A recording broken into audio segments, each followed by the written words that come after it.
ଆଜି ଆମେ ସମସ୍ତେ ଖରାରେ ପୁରା ଶୁଖୁଆ ହେଇଯାଇଥିଲୁ। ଆଜି ଆମର ଥିଲା ହାଇଟେକ୍ ମେଡ଼ିକାଲରେ ଡେଣ୍ଟାଲ ମେଡ଼ିକାଲରେ ଫ୍ରି ଚେକଅପ୍ ଥିଲା।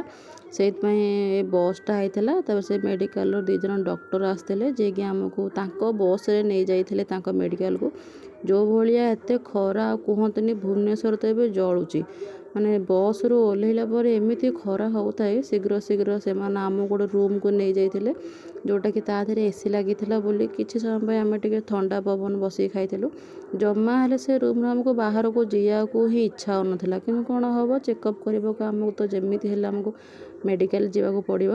ଯେତିକି ସମୟ ବସିଥିଲୁ ସବୁ ଟିକେ ଅଏସ ଆରାମ କରିଦେଲୁ, ଥଣ୍ଡା ପବନ ଏସି ପବନ ଖାଇକି।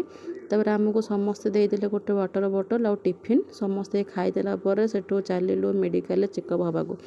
ମୁଁ ଭାବିଥିଲି ଆମର ଆଜି କ'ଣ ପ୍ରାକ୍ଟିକାଲ ହେବ, ଦେଖିଲା ବେଳକୁ ଆଜି ଆମର ଫ୍ରି ଚେକଅପ୍ ଥିଲା। ସେ ଯାହା ହେଉଛି ହଉ, ମୁଁ ଯେମିତି ହେଲେ ବି ଟିଥ୍ ୱାଶ୍ କରିଥାନ୍ତି। ଏମିତିରେ ମୋର ଟଙ୍କା 2000 ଖର୍ଚ୍ଚ ହୋଇଥାନ୍ତା, ଏଠି ମାଗଣା ଆମର ଏସବୁ କାମ ହୋଇଯିବ। ଗୋଟେ ଯେଉଁ ଭଳିଆ ଖରା, ମୋତେ ଯେଉଁ କାଗଜଟା ଦେଇଥିଲେ ପ୍ରେସ୍କ୍ରିପ୍ସନ୍, ସେଇ କାଗଜଟାରେ ହିଁ ମୁହଁ ଲୁଚେଇ ଯିବାକୁ ପଡ଼ିଲା। ମାନେ ଭାବୁଥାନ୍ତୁ କେଉଁ ଭଳିଆ ଖରା ହେଉଛି, ମୁହଁ ଜମା ଦେଖି ହେଉନଥାଏ। ତାର ଆମେ ସମସ୍ତେ ଟିକଟ କାଟିଦେଲୁ। ଏଠି ଲୋକ ସବୁ ବସିଥିଲେ ଚେକଅପ୍ ହେବା ପାଇଁ। ଯେହେତୁ ଆମର ଆଜି କ୍ୟାମ୍ପ ପଡ଼ିଛି, ସେମାନେ ଆଗ ଆମକୁ ନେଇଯାଇଥିଲେ ଉପରକୁ ଚେକଅପ୍ କରିବାକୁ। ତାପରେ ସମସ୍ତଙ୍କ ଯେମିତି ଟିକେ ସମସ୍ତଙ୍କର ଆଜି ୱାଶ୍ ହେଇଥିଲା। ସମସ୍ତେ ଆସିକି କାନ୍ଦୁଥାନ୍ତି, ମାନେ ୱାଶ୍ ହେଲା ତ ଯେଉଁଟା ମେସିନ୍ରେ ଚାଲିବ, ମାନେ ଦାନ୍ତରେ କରତ ଚାଲିଲା ଭଳି ଚାଲୁଥିବ।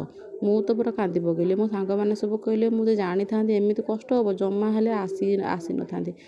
ଯେହେତୁ ଆମେ ଆସିଛୁ ଯେମିତିରେ ତ କଷ୍ଟ କରିବାକୁ ପଡ଼ିବ।